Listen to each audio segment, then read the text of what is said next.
ನಮಸ್ತೆ, welcome back to our channel Soumya recipe corner. ಇವತ್ತು ನಾವು ಪೂರಿಗೆ, ಚಪಾತಿಗೆ ಹಾಗೆ ದೋಸೆಗೆಲ್ಲ ತುಂಬಾ ಒಳ್ಳೆ ಕಾಂಬಿನೇಷನ್ ಆಗಿರುವಂತಹ ಬೇಬಿ ಪೊಟ್ಯಾಟೊ ಗ್ರೇವಿನ ಈಸಿಯಾಗಿ ತುಂಬಾ ಈಸಿಯಾಗಿ ಹೇಗೆ ಮಾಡ್ಕೊಳ್ಳೋದು ಅಂತ ತೋರಿಸಿದ್ದೀನಿ. ನಾವಿಲ್ಲಿ ಬೇಬಿ ಪೊಟ್ಯಾಟೊನ ಬೇಯಿಸಿಟ್ಕೊಂಡ್ರೆ ಸಾಕು. ಈ ಗ್ರೇವಿ ಮಾಡಲಿಕ್ಕೆ ನಮಗೆ ಜಸ್ಟ್ 5 ಮಿನಿಟ್ಸಲ್ಲಿ ಈ ಗ್ರೇವಿನ ತುಂಬ ಟೇಸ್ಟಿಯಾಗಿ ತುಂಬ ಸಿಂಪಲ್ಲಾಗಿ ಮಾಡ್ಕೊಬೋದು. ಇವಾಗ ಬೇಬಿ ಪೊಟ್ಯಾಟೊ ಗ್ರೇವಿನ ಹೇಗೆ ಮಾಡೋದು ಅಂತ ನೋಡೋಣ. ಅದಕ್ಕೋಸ್ಕರ ನಾನು ಮೊದಲಿಗೆ ಬೇಬಿ ಪೊಟ್ಯಾಟೊನ ನಾನು ಬೇಯಿಸಿಟ್ಕೊಂಡು ಸಿಪ್ಪೆ ತೆಗೆದು ಈ ರೀತಿ ತೊಗೊಂಡಿದ್ದೀನಿ. ನೀವು ಬೇಕಿದ್ರೆ ನಾರ್ಮಲ್ ಪೊಟ್ಯಾಟೊಲ್ಲೂ ಕೂಡ ನೀವು ಮಾಡ್ಕೊಬೋದು.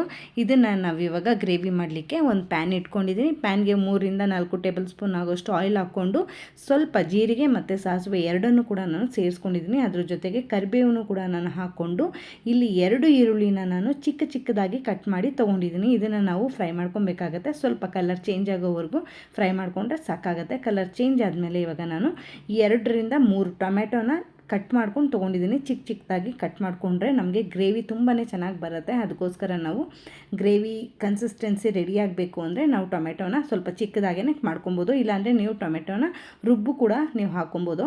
ಇವಾಗ ಟೊಮೆಟೊನ ನಾನು ಬೇಯಲಿಕ್ಕೆ ಅಂತ ಹೇಳಿ ಸ್ವಲ್ಪ ಸಾಲ್ಟು ಕೂಡ ಸೇರಿಸ್ಕೊಂಡು ಇದನ್ನು ಚೆನ್ನಾಗಿ ಈ ರೀತಿಯಾಗಿ ಮಿಕ್ಸ್ ಮಾಡಿಕೊಂಡು ನಾವು ಬೇಯಿಸ್ಕೊಳ್ಳೋಣ. ಇವಾಗ ನಾವು ಟೊಮೆಟೊ ಎಲ್ಲ ಚೆನ್ನಾಗಿ ಮೆತ್ತಗಾಗೋ ತನಕನೂ ಇದನ್ನು ಹೀಗೇ ಫ್ರೈ ಮಾಡ್ಕೊಬೇಕಾಗತ್ತೆ. ಟೊಮೆಟೊ ಇವಾಗ ನಮಗೆ ನೋಡ್ತಾ ಇದ್ದೀರಾ ಮೆತ್ತಗಾಗ್ತಾ ಇದೆ. ಈ ಟೈಮಲ್ಲಿ ನಾನು ಇದಕ್ಕೆ ಮಸಾಲ ಪುಡಿಗಳನ್ನ ಸೇರಿಸ್ತಾ ಇದ್ದೀನಿ. ಮಸಾಲ ಪುಡಿ ನಾನು ಇಲ್ಲಿ ಬಳಸ್ತಾ ಇರುವಂತಹದ್ದು 2 ಚಮಚ ಧನಿಯಾ ಪುಡಿ, ಹಾಗೆ 1 ಟೇಬಲ್ ಸ್ಪೂನ್ ಆಗೋಷ್ಟು ಹಸಿಮೆಣಸಿನ್ಕಾಯಿ ಪುಡಿ, ಹಾಗೆ 1/4 ಟೇಬಲ್ ಸ್ಪೂನ್ ಆಗೋಷ್ಟು ಅರಿಶಿಣ. ಇದ್ರ ಜೊತೆಗೆ ನೀವು ಬೇಕಿದ್ದರೆ ಅರ್ಧ ಟೇಬಲ್ ಸ್ಪೂನ್ ಆಗೋಷ್ಟು ಜೀರಿಗೆ ಪುಡಿನೂ ಕೂಡ ನೀವು ಯೂಸ್ ಮಾಡ್ಬೋದು. ಟೇಸ್ಟು ತುಂಬಾ ಚೆನ್ನಾಗಿ ಬರುತ್ತೆ. ಇವಾಗ ನಾವು ಇದನ್ನೆಲ್ಲನೂ ಹಾಕ್ಕೊಂಡು ಚೆನ್ನಾಗಿ ಮಿಕ್ಸ್ ಮಾಡ್ಕೊಬೇಕಾಗತ್ತೆ. ಈ ರೀತಿಯಾಗಿ ನಾನು ತೋರಿಸ್ತಾ ಇದ್ದೀನಿ ನೋಡಿ. ಇದೆಲ್ಲ ಫ್ರೈ ಆದಮೇಲೆ ನಾನು ಬೇಬಿ ಪೊಟ್ಯಾಟೊನ ಆ್ಯಡ್ ಮಾಡ್ತಾ ಇದ್ದೀನಿ. ಅದನ್ನು ಕೂಡ ನಾವು ಸೇರಿಸ್ಕೊಂಡು ಚೆನ್ನಾಗಿ ನಾವು ಮಸಾಲ ಜೊತೆ ಹೊಂದ್ಕೊಳ್ಳೋ ಥರ ಈ ರೀತಿಯಾಗಿ ಮಿಕ್ಸ್ ಮಾಡ್ಕೊಬೇಕಾಗತ್ತೆ.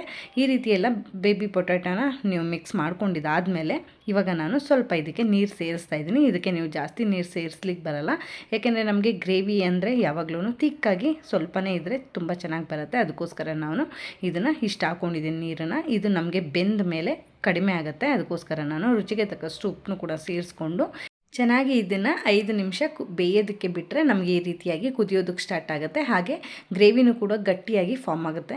ತುಂಬಾ ಚೆನ್ನಾಗಿ ಬರುತ್ತೆ. ನೀವು ನೋಡ್ತಾ ಇದ್ದೀರಾ ಇವಾಗ ಎಷ್ಟು ಚೆನ್ನಾಗಿ ಗಟ್ಟಿಯಾಗಿ ರೆಡಿಯಾಗಿದೆ ಗ್ರೇವಿ ಅಂತ ಹೇಳಿ. ಈ ಟೈಮಲ್ಲಿ ನಾನು ಕೊನೆಯದಾಗಿ ಕೊತ್ತಂಬರಿ ಸೊಪ್ಪು ಹಾಗೆ 3 ಹಸಿಮೆಣಸಿನ್ಕಾಯಿನ ಸೆಂಟ್ರಿಗೆ ಕಟ್ ಮಾಡಿ ನಾನು ಸೇರಿಸ್ಕೊತಾ ಇದ್ದೀನಿ. ಇದನ್ನು ನಾವು ಹಾಕ್ಕೊಂಡ್ರೆ ಬೇಯಿಗೆ ಮಿಕ್ಸ್ ಮಾಡಿಕೊಂಡ್ರೆ ರೆಡಿಯಾಗುತ್ತೆ ನೋಡಿ ಗ್ರೇವಿ.